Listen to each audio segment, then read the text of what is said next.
In the next few minutes, what we're going to do is, like Theodore said, we're going to give an overview of faith. We're looking at some of the techniques that we're exploring in the project and also what we think you might find interesting. So I'll give a brief introduction to the just what the project's about, and then Philip will get stuck into the more of the technical stuff. So faith, what does faith stand for? It's Federated Artificial Intelligence Solution for monitoring mental health status for cancer treatment, for post-cancer treatment patients. So basically, it's an app for cancer survivors. What we want to do is track and monitor depression markers to see if there's any downward trajectories in these markers, which will then help doctors to eventually maybe predict depression. So it's a H2020 funded project, research project, RIA. It's coming out of the Commission Health Call. It's 3 years in duration and 5 million in funding. We've 1 million of the funding is coming to WAT, and we've 9 partners in the project spread across Europe. So what we've done is we've started 3 pilots in the project. So we've 3 pilot sites, one in Lisbon, one in Madrid, and one in Watford. And for each of the pilot sites, what we've done is we've coupled up a cancer hospital with a research organization. So in Watford, we're working with UPMC. 2 of the hospitals are looking at breast cancer. So that's ourselves and the hospital in Madrid. And the hospital in Lisbon is looking at lung cancer. So within the project then, to see what at the start of the project, as you know, you write the proposal, you submit it to the commission, they say yes, and then you come back and say, oh God, what did we say we were going to do? So we've kickstarted the project with a study protocol, just to make sure that everyone is aligned with the goals of the project, what we're going to do, how we're going to do it. This study protocol then is a big help with regards to getting ethical approval, because it has a lot of the ethical questions, how we're going to address them in the project, and say, for example, the informed choice and how we're securing the data. So that all goes into the study protocol. But 2 of the key outcomes from the study protocol for us are primary and secondary questions that we're looking at. So the first one is the measurement of depression events and anxiety, and the secondary outcome is going to be the quality of life. So the quality of life is more of a softer one, but we're dealing with a large trial. So as I said, we're trying to find signatures for depression that down the line we can validate in our patients. So what we're looking to see what the novelty factor is for us from the tech side. So for a long time, I guess, in the TSSG, we've developed tech, and we just developed tech for the sake of developing it. But I guess we're now starting to see how it can be used. So we're looking to see how the data can be gathered autonomously within Faith, and then try to deliver similar results to what's out there, what the doctors are using at the moment. So the next one then is the vision for the project. So, okay, you'll see as tech has been developed, there's been a lot of IoT devices coming on board. So people have watches, they've got phones, they've got sensors. We're trying to get rid of all that and trying to eliminate the need for too many devices, so that we're just using the person's smartphone and maybe one other device, which is a sleep monitor. So all the apps on the phone can be used, all the sensors that are on the phone, we're going to use that for gathering data. Designing with privacy in mind. I guess at this stage, everyone's aware of the privacy and having to protect their data, and this is where the federated learning approach comes in. So Philip's going to talk about this, but basically we keep the data on the phone and it doesn't get sent up to the cloud for analysis. So the algorithms and the machine learning, that's also sent down to the phone, but then when we're working on the data, Philip's going to explain all this, but work on the data. We send the algorithms back up to the cloud where they can be modified, made better, and sent back down to the phones. So basically, all this is just making it easier for the doctors and making it easier for the patients. As I said, we're trying to avoid too many devices, avoid patients having to learn how to use new apps. And then for the doctors, it's more or less we're giving them an early warning system. At the end of the project, hopefully we'll have an early warning system that we can detect these these downward trajectories in depression, and they have markers that they can keep an eye on. So I guess that's just a quick overview of what we're doing in the project. How we're going to do this is up to Philip.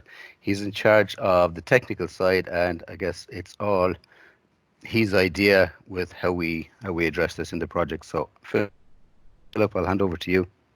Yeah, thanks, Gary. So Gary alluded to something there called federated learning. So federated learning, it's an area of research that's kind of exploded in the last couple of years. It was originally pioneered by Google. Surprise, surprise.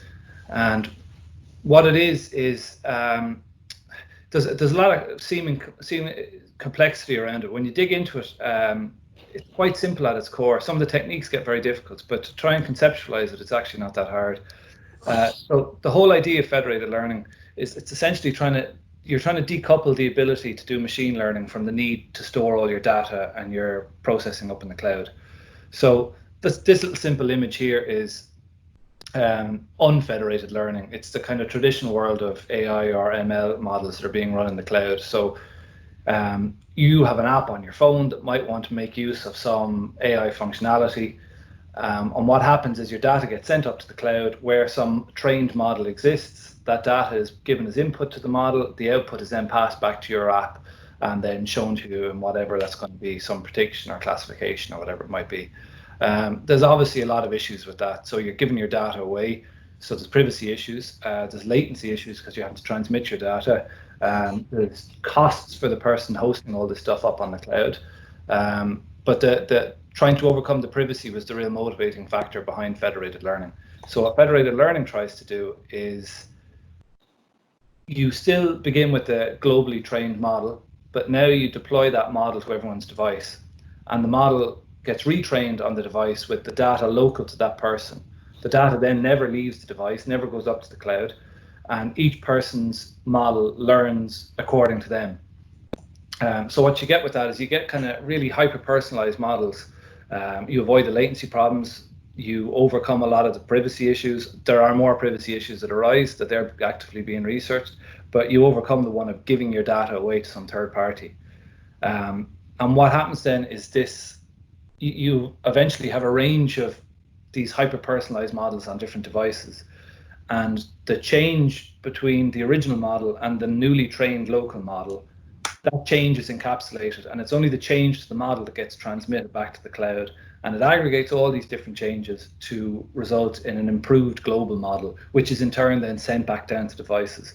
So your device gets to learn from your local data, it gets to personalize for you, but then you get to benefit from the learnings that everyone else has had. So it's a very powerful tool.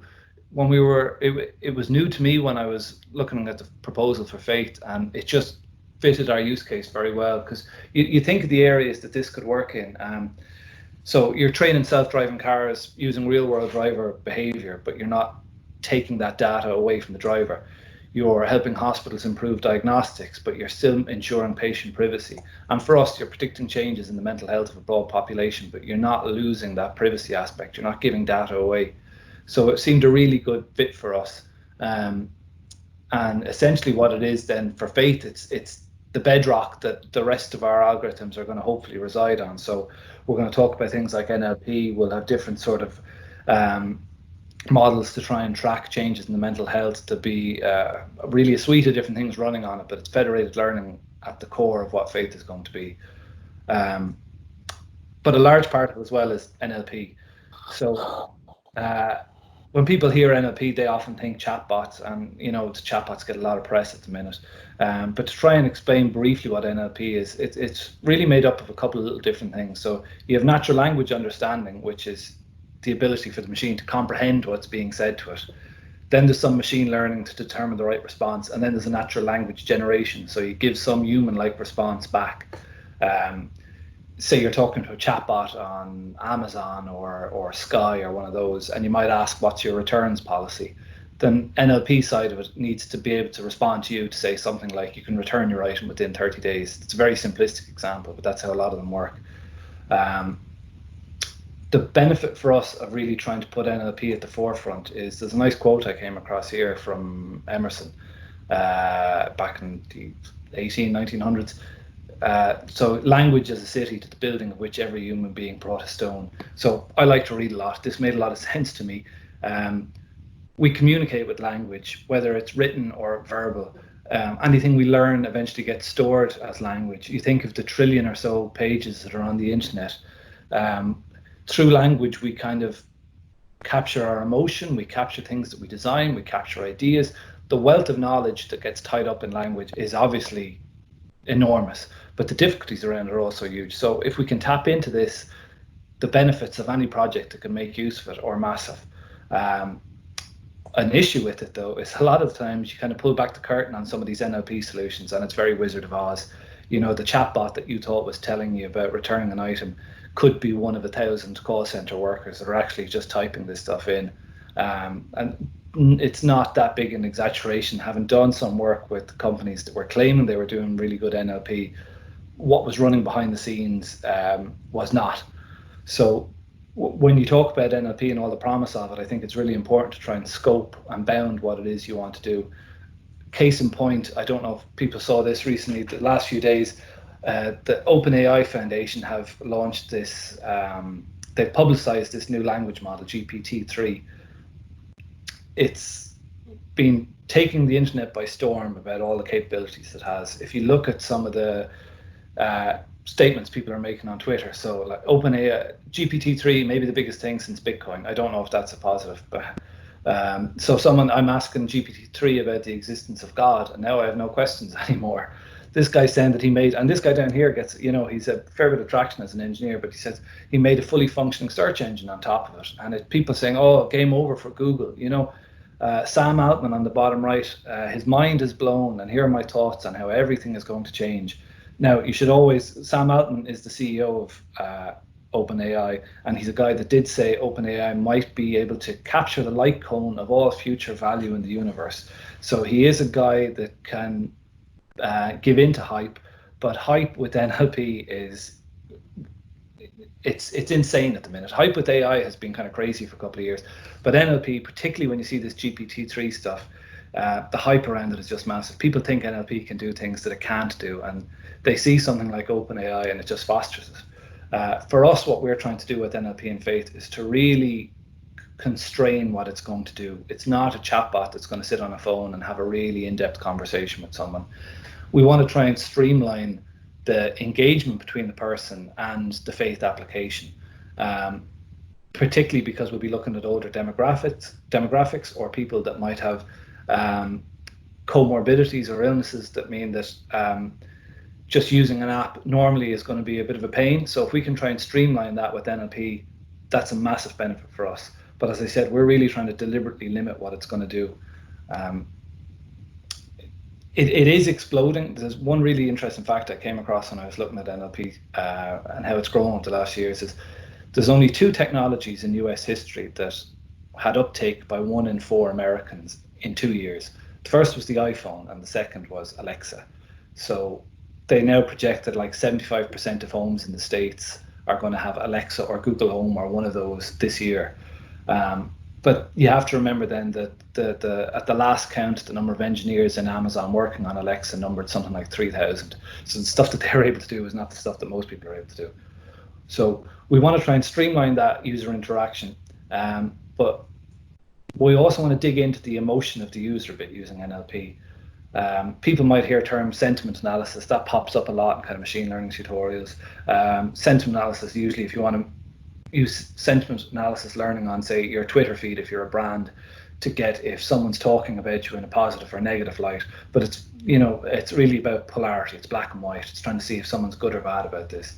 A layer up from that is then kind of emotion, rather than just a good or bad thing. What are the different flavors of emotion that someone might be alluding to in the speech that they're using? But what's really interesting for us, and this has gone into Faith and it's gone into the recent Garris proposal we put in as well, is there's a growing body of research using NLP to make inferences about people's mental health states. So from what they write or speak, to be able to predict things such as depression, suicidality, anxiety, and obviously if these can be monitored and detected, then you open up this whole new range of interventions. You know, historically, we've always prioritized physical over mental illness. There's a growing burden of mental illness resourcing across the world. So if AI can play some small role in this, I think it's obviously tremendous. So we see also a massive interplay between voice analysis as well as NLP. So whereas NLP will try and do analysis of the words someone is saying, there's also some really interesting research around learning from the user's actual vocal traits. So not what they're saying, but how they're saying it. So based on their pitch or their loudness or their speaking rate or articulation, they're able to, there's been some really good evidence of linking those to symptoms of early cognitive decline, Alzheimer's, for example, or Parkinson's. So we're trying to look at combining the two of those to see if there are markers within them that might be indicative of depression or anxiety. As a nice little aside there, if there's any Beatles fans, that whole image on the screen is Can't Buy Me Love. It was the best one I could find. And then another huge part of faith, it's like three huge parts of it, but what was originally not a massive part of faith, it grew into a much more substantial part of a recent proposal, and it's all this whole idea of explainable AI.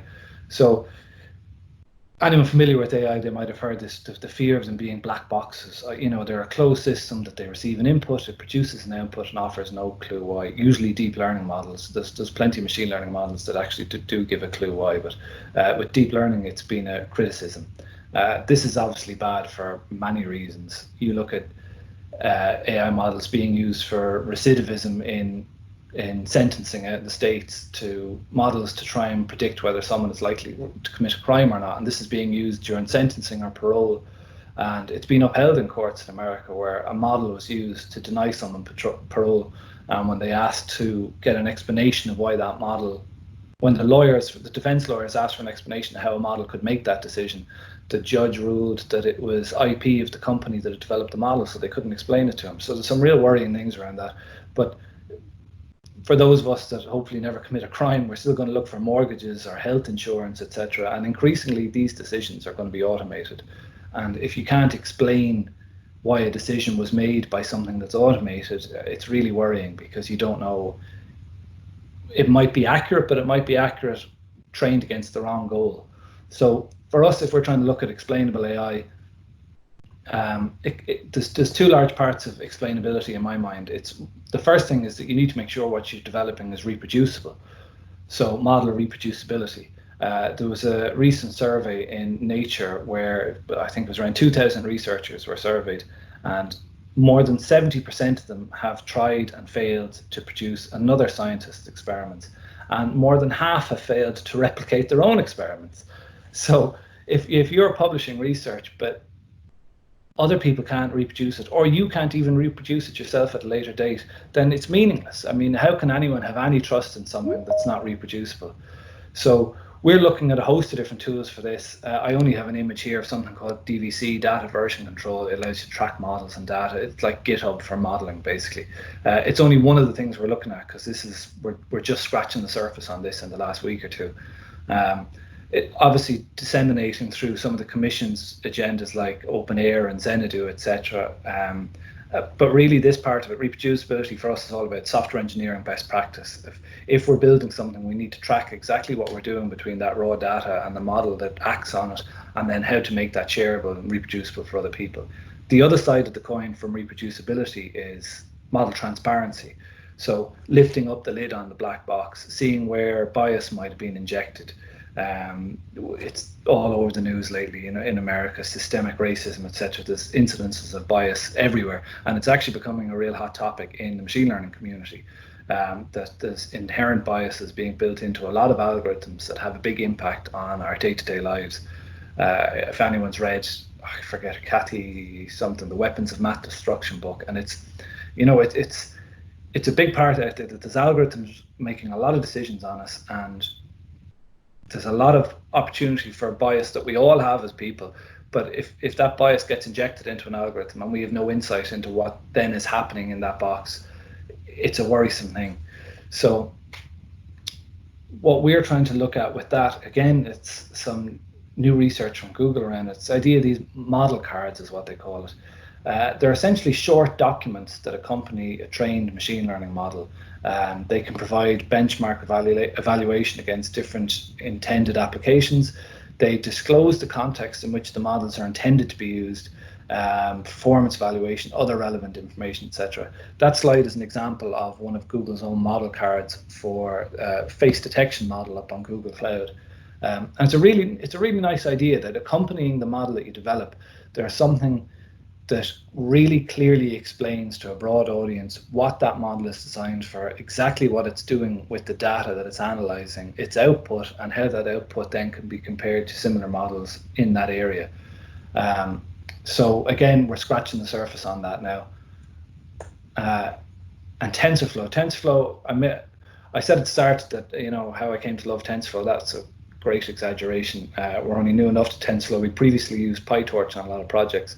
But why I'm really coming around to TensorFlow is a lot of the things I spoke about, at the time that they went into the faith proposal, they were, I wouldn't say far-fetched, but they would certainly have carried a lot of weight in terms of the difficulty to implement them. And I would imagine that was a large part of maybe why it was funded, because some of those things seemed pretty innovative, I think, when they were written into it. In the meantime, TensorFlow has actually open sourced, as part of the project, some really helpful tools to do the kind of things we want to do. So TensorFlow Federated exists to do federated learning for us. TensorFlow Core was always there. It's the thing that your models are going to run on. To try and deliver explainable AI, there's a whole task on Work Package 4 and Fate dedicated to this. And there's been open source projects that have come out the last year to run on TensorFlow to help you do it, which is great because it's going to save us a lot of time from something that was originally very useful, but probably a lot of just heavy lifting without getting into the nuts and bolts of the project, which is to try and give benefit to people that have had depression or suffering from depression. So a lot of these tools, TensorFlow Lite now allows us to deploy to mobile. TensorFlow Privacy allows us to layer differential privacy on top of our federated learning. And then model compression. There's this whole model optimization toolkit that previously there was research papers around model pruning, model quantization. How do you make a large model much smaller to run on a device? All these different difficult subtopics. And a lot of it now is being implemented in part of TensorFlow. So it's hopefully saving us a lot of heavy lifting to focus on really the core goals of, can we pick up markers for depression and anxiety in people that have had cancer treatment? And if we get to spend the bulk of the project looking directly at that rather than all the supporting infrastructure, it's obviously a huge win for us. So that's me. That's Faith. And this is where I realized I've been muted, or the meeting ended 2 minutes ago or 20 minutes ago. Thanks very much, Philip. I think if anything I took from that, I'm going to have to be really careful about what I say and how I say it, because you're going to be picking up on every little cue that we'll be saying. Does anyone have any questions?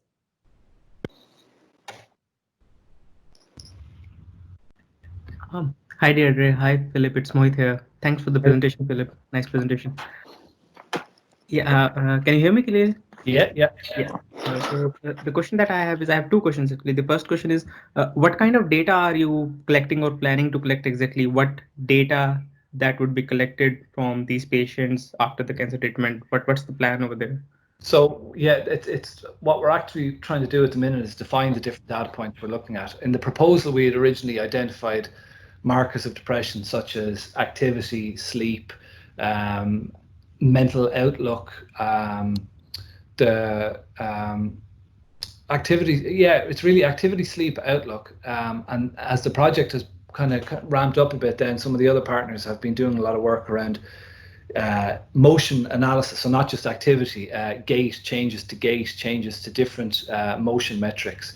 So what we want to try and do is leverage the sensors that would exist on some smartphone, leverage the NLP component, and then only introduce one new device into the situation to monitor someone's sleep. So we're currently specifying the different data points that we hope will. So the big thing with us is at this proposal stage, I thought we were kind of if we address all these data points, it's going to help us try and predict depression. But this is obviously really naive on my behalf. It was only when we're dealing with the psychiatrists and oncologists that the project has ramped up, that they were saying, we don't know if all these different data points will help us predict depression. We hope they do, but we don't know. So essentially what we need to do is conduct a large exploratory trial where we cast the net over all the different data that we think might be meaningful, and then over time see if we can extract patterns in it. So hopefully that answers it.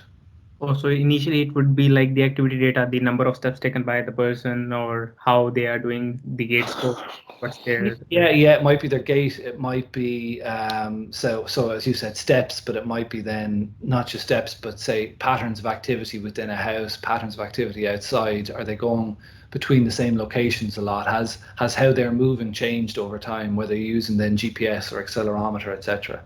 So we're trying to pin all that down at the minute. So okay, and the second one would be like, once you have this data, initially the global training has to happen obviously at some computing resource where you can train the model, and then you can basically pass the model back to your edge device or your mobile phones, and then later the idea is that instead of passing the data, you will pass the parameters back so that it retrains itself locally rather than putting it globally.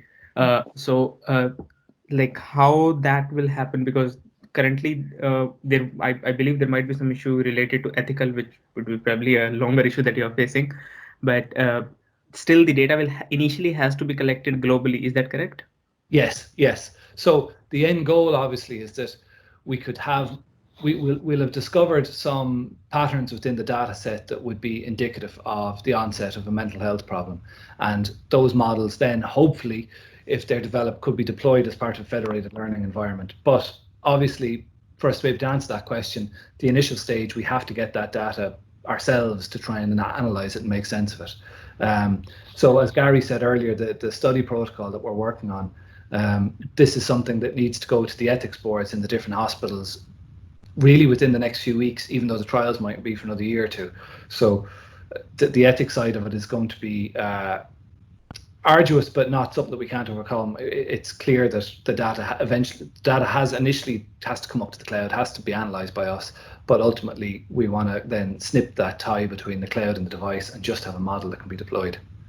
Okay, thanks. And last question. Are you also planning to take care of any situational circumstances, such as, which is called like the dependency training of models? And just to be more clear on the question, so like if we do this kind of activity based analysis, and we say that if this is just, for example, let's say the neural network is saying that this is the stage when the person is showing some depression, but currently, let's say because of COVID-19, people might have lower activity levels as compared to what they would have had previously. So there is a dependency which might change the model's behavior at this stage. So is there a plan to take care of that during the training, in between training? Is there any plan already in the pipeline, or?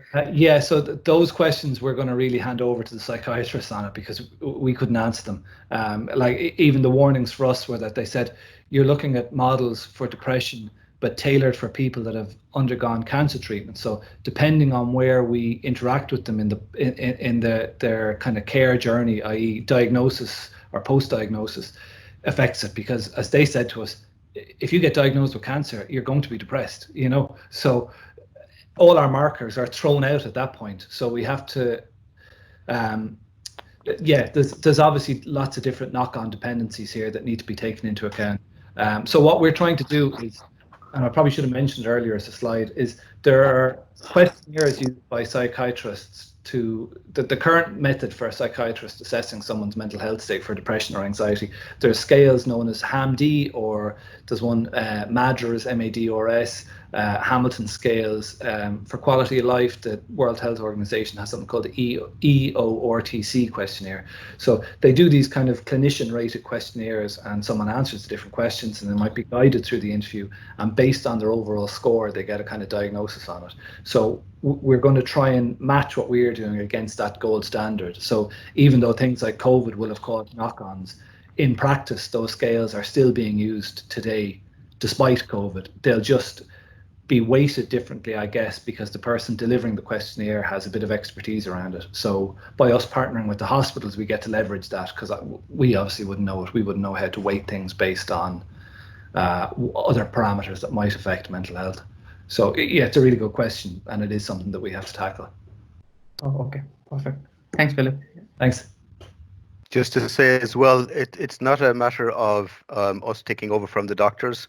We'll be supported by the doctors, so they'll still bring the patients in and have the interviews with them and have discussions with them. But we'll be working kind of alongside this to see if there's a match what we're doing and what they're finding. Oh, okay. Yeah, I should have dedicated a whole slide to that, really. So for the duration of our trials, every 2 to 3 weeks, each person in the trial is still going to be assessed by a psychiatrist or some other appropriate expert. And based on their analysis, we're going to be comparing their analysis to our analysis to see how on track we are. So, yeah, we'll get to see that in the wild, really, how things change. Last question, Philip, just it's probably a sideways question, but is the plan to give this as a telehealthcare service to the user, or something like that, in some idea around it? Will it be like a telehealthcare service to the user towards the end once the project reaches the final stage, or will there be some other kind of service model for this?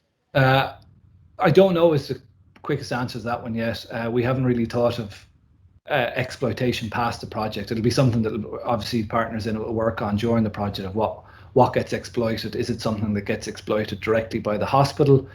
Which I would imagine there'll be some level of friction with this, in that the hospitals were delighted to get on board, but the idea of federated learning, where the power kind of gets handed off to the user a bit, is not always in line with what the hospital wants. The hospital might want all that data coming into their own private infrastructure, and then that they sell some offering like this on top of it, whether they're public or private hospitals. So that'll be a conversation that comes up, but I don't know yet. Oh, okay. Thank you. Thanks, Mohammed. I think Ruslan has a question there. He has his hand up. Sure. Yeah. Hi, Philip. I think for privacy protection, some project may do some data analytics on the encrypted data.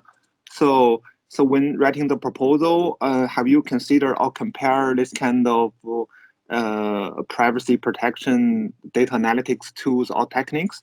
Yeah, so that's my question. So just I saw some project do the data analytics on encrypted data. Yeah. So there was one of the partners had put in a piece, and it wouldn't be my area at all, about different kind of homomorphic encryption methods, and we talked about distributed ledger technology to try and audit the access to the data. I know that's not really that sort of encryption, but what's come out in the meantime, I alluded earlier, is there's a differential privacy part to TensorFlow. So to try and add this level of noise to each individual user's data set, so that no update from one user is enough to kind of give them away in terms of a more global model. So I would imagine we're going to try and bake that in on top of the federated learning. But beyond that, the encryption is not my area at all. So okay, fine. Yeah, fine. Thanks. Sorry, I don't know if that answered for you, but I'm not the encryption guy. Yeah, I'm just a little curious about those kind of techniques. Yeah. Thank you. Thanks, Ruslan. And Jim, you have a question? Yes. Hi, Philip and Gary. Thanks for the great presentation. The question I have, I remember, at the beginning of Faith, when I was a little bit involved, we were discussing about getting data from not just from the patients themselves, but from caretakers perhaps, or from family members, because when you have an elderly patient and you ask them how they're doing, they usually say, I'm grand, or I'm fine, even though they're not, and then the family members might have a truer picture of the mental state or the physical state of the patients. So do you have that as well, in addition to what you're gathering from the apps? Is there kind of a personal interaction between the caretaking, either the external people or the family members as well? Yeah, so we're trying to scope out, and I think Madrid are kind of taking the lead on this one. The guys in UPM and the Madrid Oncological Hospital have, as Gary showed in one of the initial slides, is the primary outcome of measurement of depression and anxiety, and then the secondary outcome of measurement of quality of life. So for the primary outcome, we're trying to really look at what data points can be used autonomously, that they just captured in the background and requires no real input, so that gives our novelty as opposed to what is currently done. For the quality of life, we think a lot of those different examples that you just gave about a family member's opinion or a carer's opinion, so I think they might populate more the secondary outcome. So we're hoping to have more of this stuff listed in the next week or two from Madrid. But yeah, so I would say we will look at how we best capture that, but I think it's going to sit under the quality of life goal. Okay, that's good. And just the second question, I mean, obviously this was written before COVID-19 hit, but have you looked at some of the, the mobile tracking apps that they have at the moment, and, compared it with the, the federated decentralized privacy preserving model that you guys are doing? No, really, we haven't yet, and it's probably a worthwhile exercise to see how it fits in, because it obviously wouldn't have been a train of thought at all, but there's been such a necessary push towards this sort of decentralized approach. There's probably a lot of good research for us to try and at least do a comparison to see what we're doing. So it hasn't happened yet, but it's a good idea.